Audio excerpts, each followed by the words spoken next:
Un cours en miracles, 279 livres d'exercices pour étudiants, partie 1, leçon de 136 à 140. Leçon 136. La maladie est une défense contre la vérité. Nul ne peut guérir à moins qu'il ne comprenne quel but la maladie semble servir. Car alors il comprend aussi que son but n'a pas de signification. Étant sans cause et sans intention signifiante d'aucune sorte, elle ne peut pas être du tout. Quand cela est vu, la guérison est automatique. Elle dissipe cette illusion insignifiante par la même approche qui les porte toutes à la vérité et les laisse là simplement pour qu'elles disparaissent. La maladie n'est pas un accident. Comme toutes les défenses, c'est un mécanisme insane pour se tromper soi-même. Et comme toutes les autres, son but est de cacher la réalité, de l'attaquer, de la changer, de la rendre inepte, de la distordre, de la déformer ou de la réduire en un petit tas de parties désassemblées. Le but de toutes les défenses est d'empêcher la vérité d'être entière. Les parties sont vues comme si chacune d'elles était entière en elle-même. Les défenses ne sont pas sans intention, pas plus qu'elles ne sont faites inconsciemment. Elles sont des baguettes magiques secrètes que tu brandis quand la vérité paraît menacer ce que tu voudrais croire. Elles ne semblent être inconscientes qu'à cause de la rapidité avec laquelle tu choisis de les utiliser. Dans cette seconde, même moins, où le choix se fait, tu reconnais exactement ce que tu voudrais tenter de faire, puis tu entreprends de penser que cela est fait. Qui d'autre que toi évalue une menace, décide que l'évasion est nécessaire, puis monte une série de défenses pour réduire la menace qui a été jugée réelle. Tout cela ne peut pas être fait inconsciemment. Mais après coup, ton plan requiert que tu oublies que tu l'as fait, de sorte qu'il semble être extérieur à ta propre intention, un événement au-delà de ton état d'esprit, un résultat qui a un réel effet sur toi, au lieu d'un résultat effectué par toi. C'est cet oubli rapide du rôle que tu joues pour faire ta réalité, qui fait que les défenses semblent être au-delà de ton propre contrôle.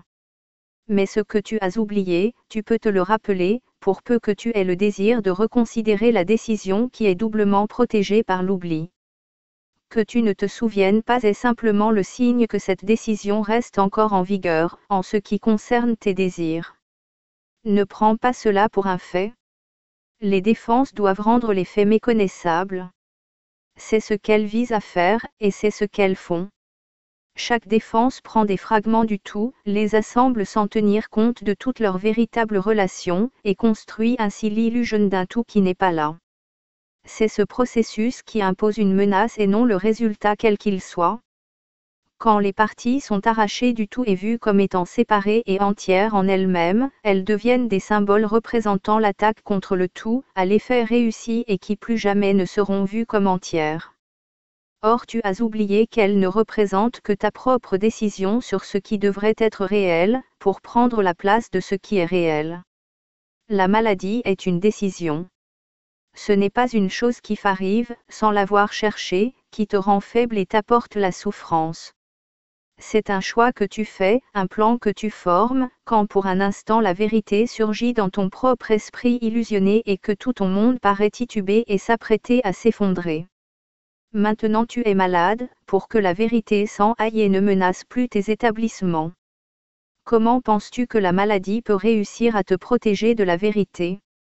Parce qu'elle prouve que le corps n'est pas séparé de toi et que tu dois donc être séparé de la vérité. Tu souffres parce que le corps souffre, et dans cette douleur tu deviens un avec lui. Ainsi est préservée ta véritable identité, et la pensée étrange et obsédante que tu puisses être quelque chose au-delà de ce petit tas de poussière est réduite au silence et apaisée. Car, vois-tu, cette poussière peut te faire souffrir, te tordre les membres et arrêter ton cœur, te commandant de mourir et de cesser d'être. Ainsi le corps est-il plus fort que la vérité, qui demande que tu vives mais ne peut surmonter ton choix de mourir. Ainsi le corps est-il plus puissant que la vie éternelle, le ciel plus fragile que l'enfer, et au dessein de Dieu pour le salut de son Fils s'oppose une décision plus forte que sa volonté. Son Fils est poussière, le Père incomplet, et le chaos siège triomphant sur son trône. Tel est le plan que tu fais pour ta propre défense.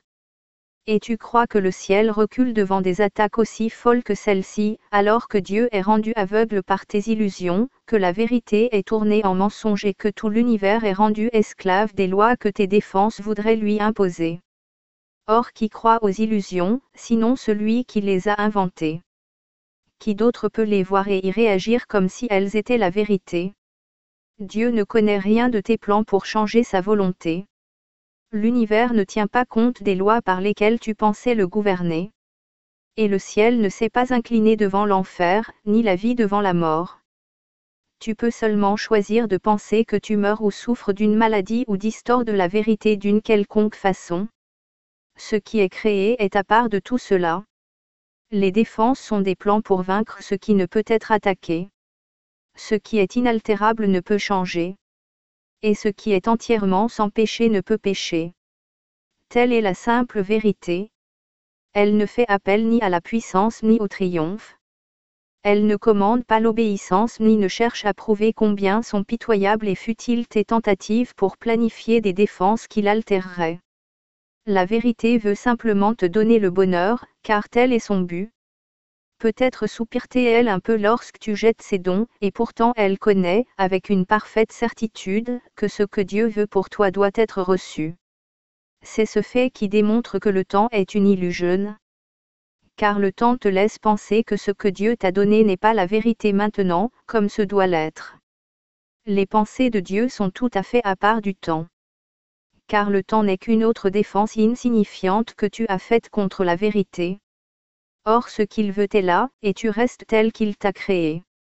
La vérité a un pouvoir qui est bien au-delà des défenses, car nulle illusion ne peut demeurer là où il a été permis à la vérité d'entrer. Elle vient à chaque esprit qui voudrait déposer les armes et cesser de jouer avec des folies. Elle est trouvée à n'importe quel moment, aujourd'hui, si tu choisis de t'exercer à accueillir la vérité. Voilà notre but aujourd'hui. Nous donnerons 2 fois un quart d'heure pour demander à la vérité de venir à nous et de nous rendre libres. Et la vérité viendra, car elle n'a jamais été à part de nous. Elle attend simplement cette invitation que nous lui faisons aujourd'hui. Nous l'introduisons par une prière de guérison, pour nous aider à nous élever au-dessus de la défensive, et nous laissons la vérité être telle qu'elle a toujours été. La maladie est une défense contre la vérité. J'accepterai la vérité de ce que je suis et je laisserai mon esprit être entièrement guéri aujourd'hui. La guérison passe comme un éclair dans ton esprit grand ouvert, lorsque la paix et la vérité surgissent pour prendre la place de la guerre et des vaines imaginations. Il n'y aura pas de recoin sombre que la maladie puisse dissimuler et garder défendu contre la lumière de la vérité.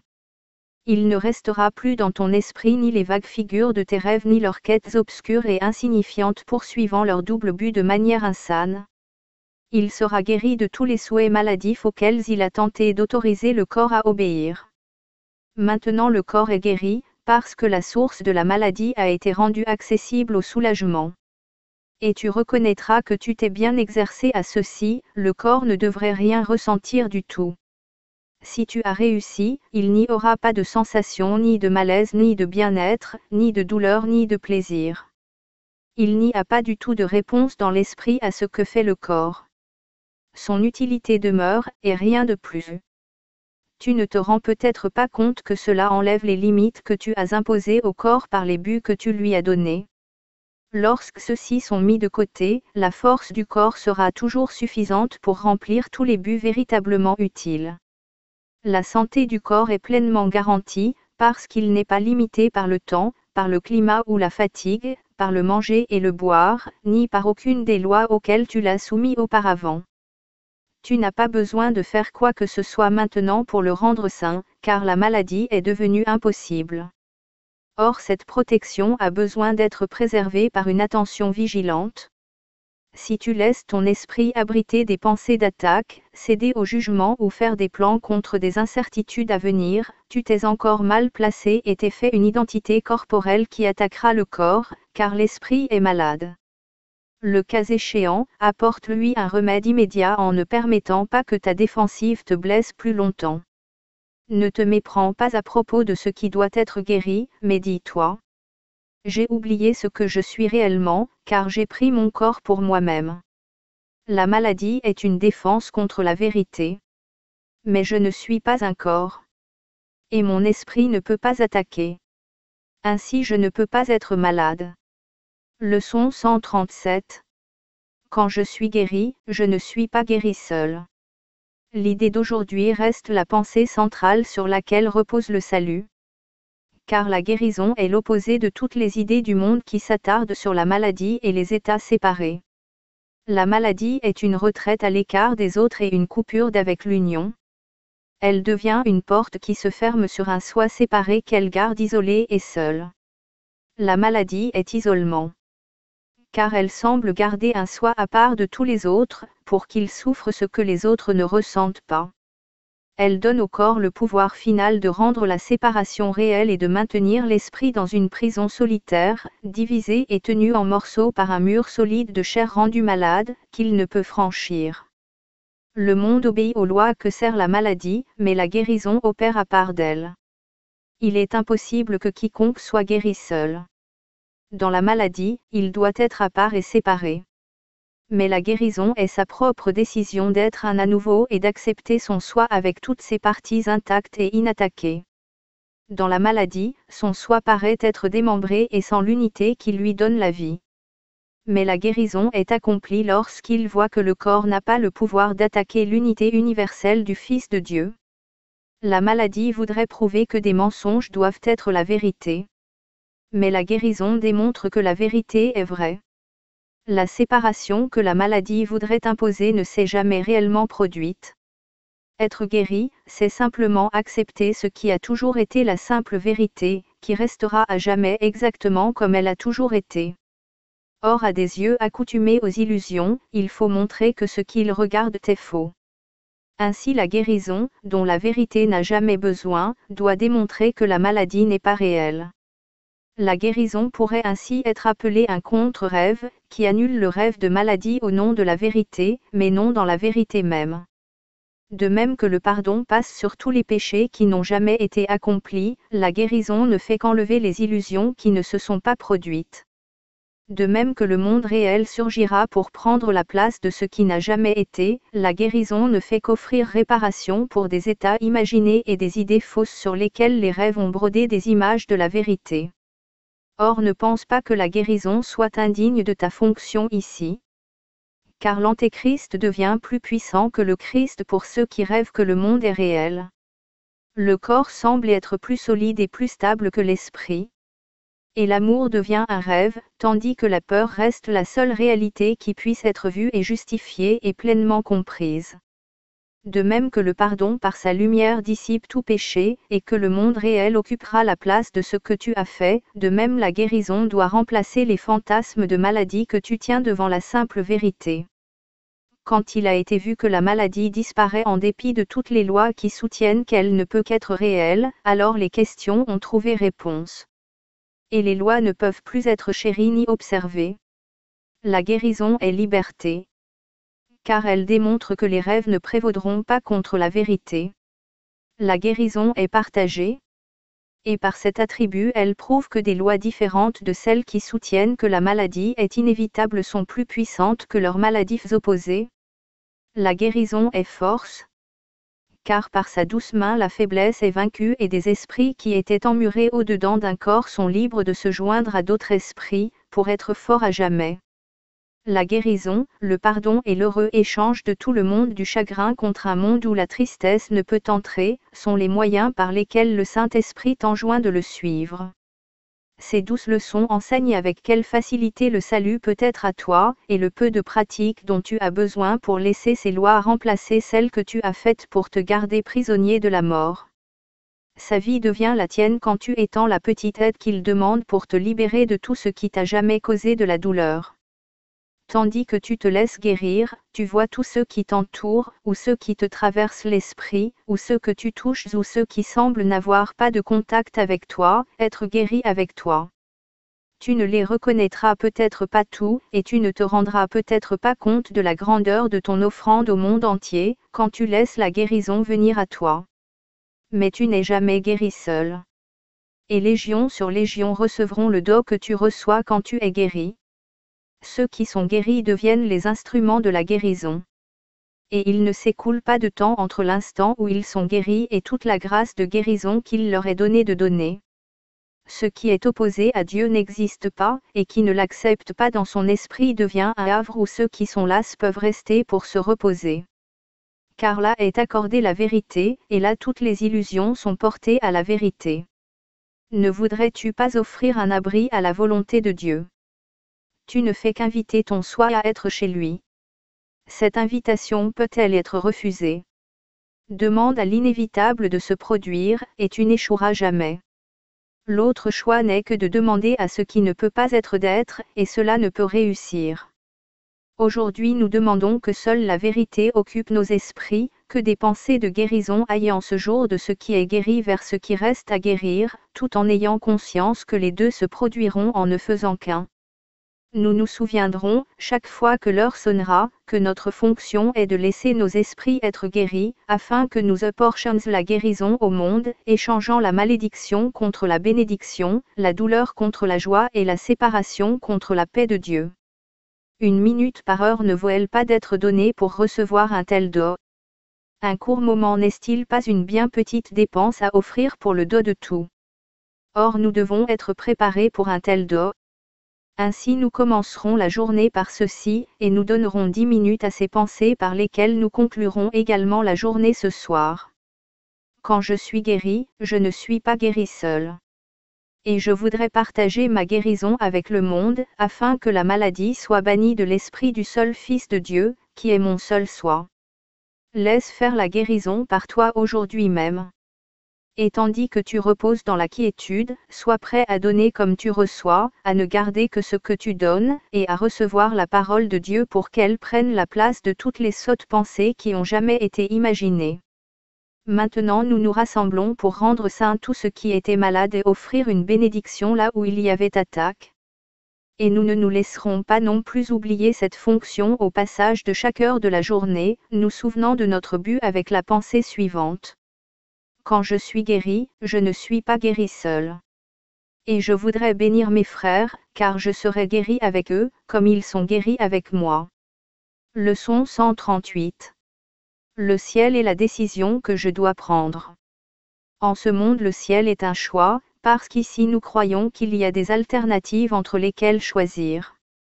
Nous pensons que toutes choses ont un opposé, et ce que nous voulons, nous le choisissons. Si le ciel existe, il doit y avoir l'enfer aussi, car la contradiction est la façon dont nous faisons ce que nous percevons, et ce que nous pensons réel. La création ne connaît pas d'opposé. Mais ici l'opposition fait partie d'être réel. C'est cette étrange perception de la vérité qui fait que le choix du ciel semble être la même chose que le renoncement à l'enfer. Il n'en est pas réellement ainsi. Or ce qui est vrai dans la création de Dieu ne peut entrer ici avant d'être reflété sous une forme quelconque que le monde peut comprendre. La vérité ne peut pas venir là où elle ne pourrait être perçue qu'avec peur. Car cela serait l'erreur voulant que la vérité peut être portée aux illusions. L'opposition fait que la vérité n'est pas la bienvenue, et elle ne peut venir. Choisir est l'évasion évidente hors de ce qui apparaît comme des opposés. La décision laisse l'un des buts conflictuels devenir le but de l'effort et de la dépense de temps. Sans décision, le temps n'est que gaspillé et l'effort dissipé. Il est dépensé pour rien en retour, et le temps passe sans résultat. Il n'y a pas de sentiment de gain, car rien n'est accompli, rien n'est appris.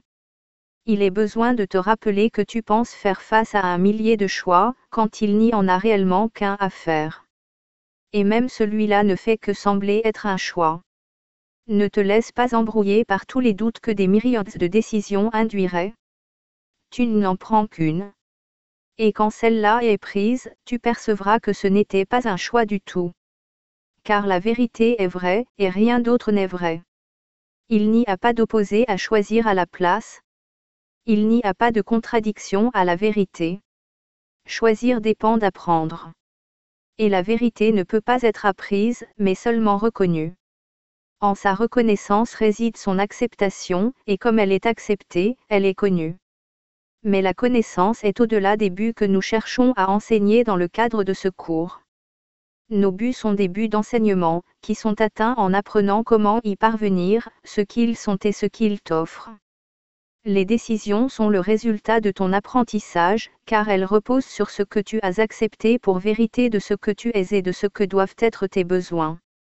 Dans ce monde insane et compliqué, le ciel paraît prendre la forme d'un choix plutôt que d'être simplement ce qu'il est. De tous les choix que tu as essayé de faire, celui-là est le plus simple, le plus définitif et le prototype de tous les autres, celui qui tranche toutes les décisions. Si tu pouvais décider le reste, celui-là reste irrésolu. Mais quand tu résous celui-là, les autres sont résolus avec lui, car toutes les décisions ne font que dissimuler celle-là en prenant des formes différentes. Là est l'ultime et seul choix, par lequel la vérité est acceptée ou niée. Ainsi commençons-nous aujourd'hui à considérer le choix que le temps a été fait pour nous aider à faire. Tel est son saint but, transformer maintenant de l'intention que tu lui avais donnée, qu'il soit le moyen de démontrer que l'enfer est réel, que l'espoir se change en désespoir et que la vie même à la fin doit être vaincue par la mort. Dans la mort seule, les opposés sont résolus, car mettre fin à l'opposition, c'est mourir. Donc le salut doit être vu comme la mort, car la vie est vue comme un conflit. Résoudre le conflit, c'est mettre fin aussi à ta vie. Ces folles croyances peuvent gagner une emprise inconsciente d'une grande intensité et saisir l'esprit d'une terreur et d'une anxiété si forte qu'il ne renoncera pas à ses idées au sujet de sa propre protection. Il doit être sauvé du salut, menacé pour être en sécurité et armé magiquement contre la vérité. Ces décisions sont prises inconsciemment, pour les garder en sécurité et imperturbées, loin de toute remise en question, de la raison et du doute. Le ciel est choisi consciemment. Le choix ne peut pas être fait tant que les alternatives n'ont pas été vues et comprises correctement. Tout ce qui est voilé d'ombre doit être porté à la compréhension pour être jugé à nouveau, cette fois avec l'aide du ciel. Et toutes les erreurs de jugement que l'esprit a faites auparavant sont soumises à la correction, tandis que la vérité les rejette comme étant sans cause. Maintenant elles sont sans effet. Elles ne peuvent être dissimulées, parce que leur néant est reconnu. Le choix conscient du ciel est aussi sûr que la fin de la peur de l'enfer, une fois qu'elle est soulevée de derrière son écran protecteur d'inconscience et portée à la lumière. Qui peut décider entre le clairement vu et le non reconnu? Or qui peut manquer de choisir entre deux alternatives dont une seule est vue comme ayant de la valeur et l'autre comme une chose entièrement sans valeur, une source imaginaire de culpabilité et de peur? Qui hésite à faire un tel choix? Allons-nous hésiter à choisir aujourd'hui? Nous choisissons le ciel à notre réveil, et nous passons 5 minutes à nous assurer que nous avons pris la seule décision qui soit saine. Nous reconnaissons que nous faisons un choix conscient entre ce qui a une existence et ce qui n'a que l'apparence de la vérité. Son pseudo-être, porté à ce qui est réel, est mince et transparent dans la lumière. Il ne contient plus aucune terreur maintenant, car ce qui avait été rendu énorme, vengeur, implacable de haine, demande l'obscurité pour que la peur y soit investie. Maintenant il est reconnu comme n'étant qu'une erreur, sotte et banale. Avant de fermer les yeux pour dormir cette nuit, nous réaffirmons le choix que nous avons fait à chaque heure entre-temps. Et maintenant nous donnons les 5 dernières minutes de veille de notre journée à la décision avec laquelle nous nous sommes réveillés. Au passage de chaque heure, nous avons réitéré notre choix pendant un bref moment de quiétude consacré à maintenir notre santé d'esprit. Et finalement nous terminons la journée par ce qui suit, en admettant que nous avons choisi seulement ce que nous voulons. Le ciel est la décision que je dois prendre. Je la prends maintenant, et je ne changerai pas d'esprit, parce que c'est la seule chose que je veux. Leçon 139. J'accepterai l'expiation pour moi-même.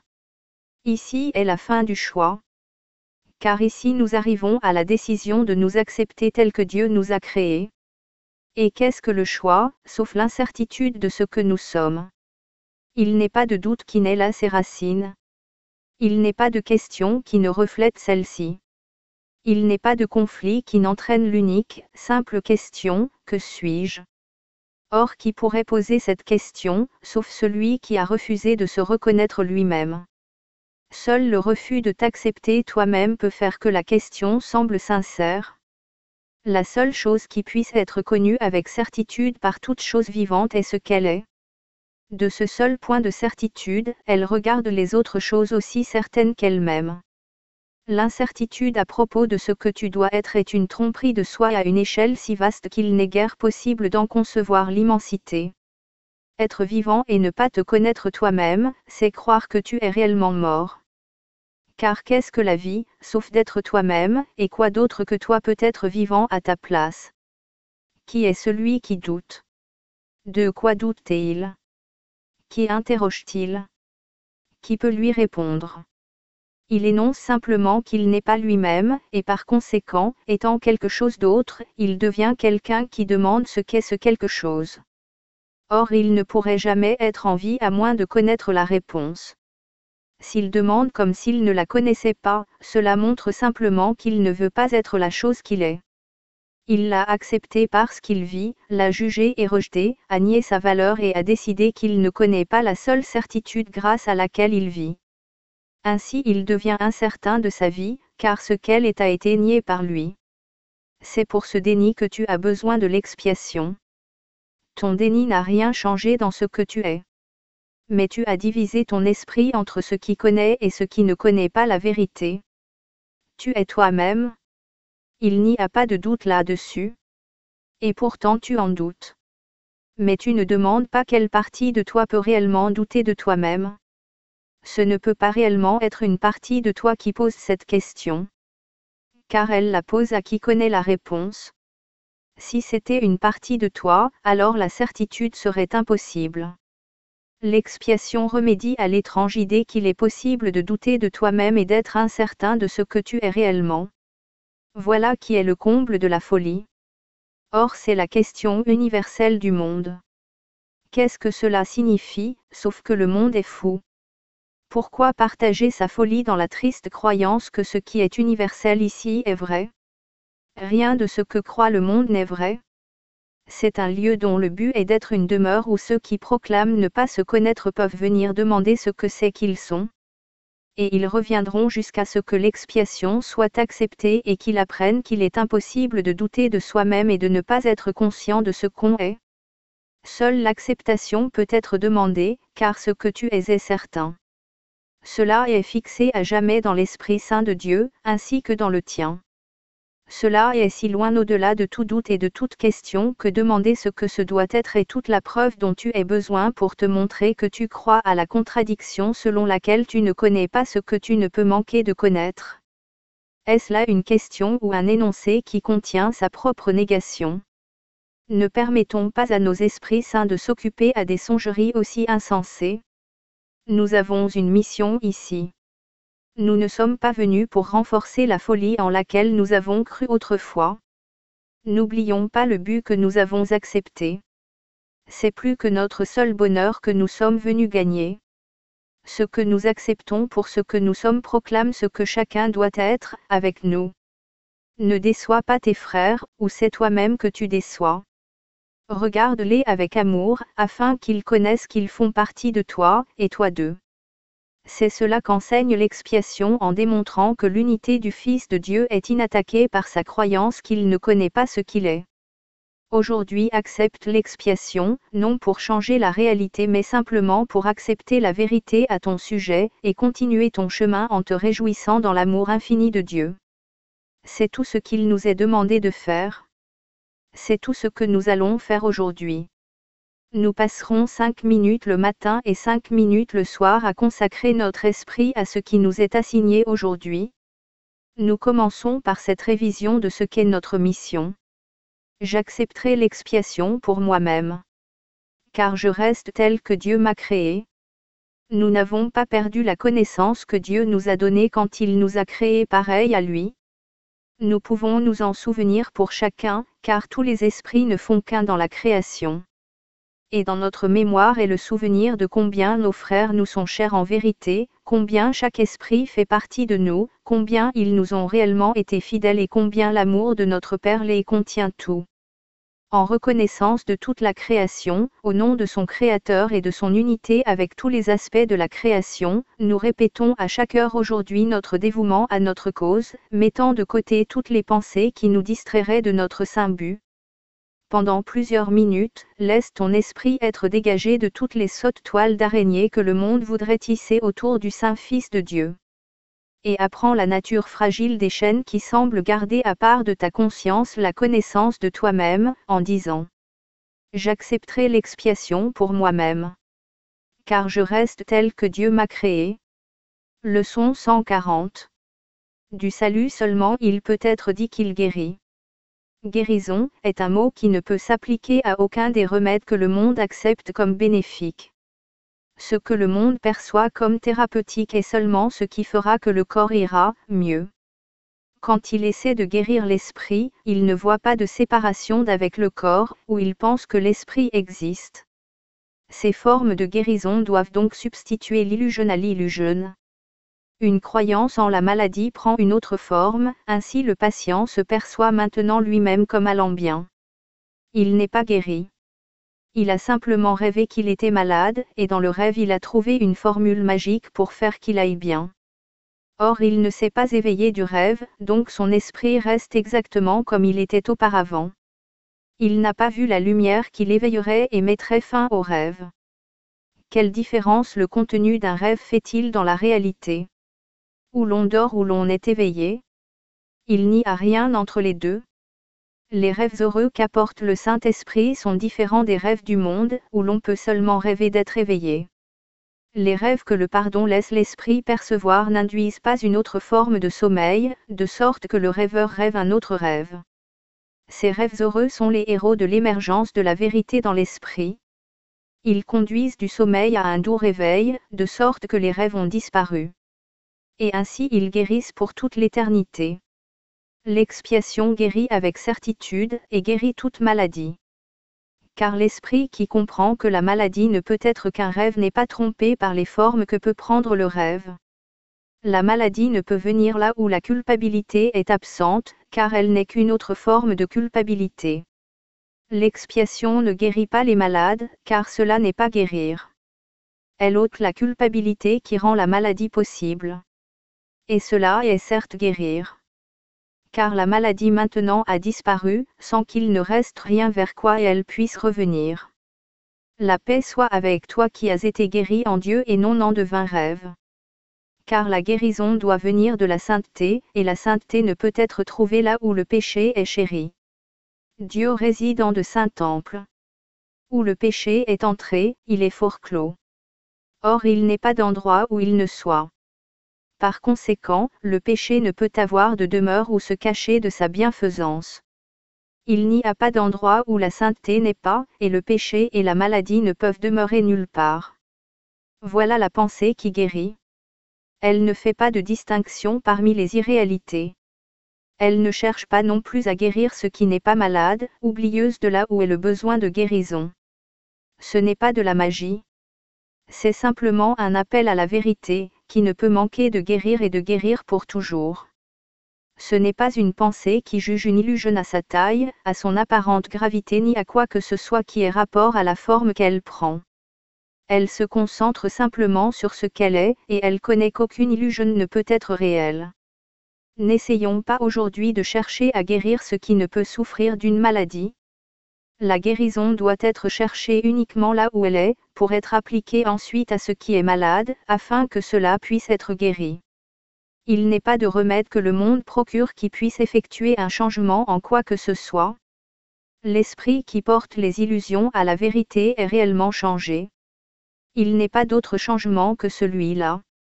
Car comment une illusion peut-elle différer d'une autre, sinon par des attributs qui n'ont pas de substance, pas de réalité, pas de centre, ni rien qui soit véritablement différent.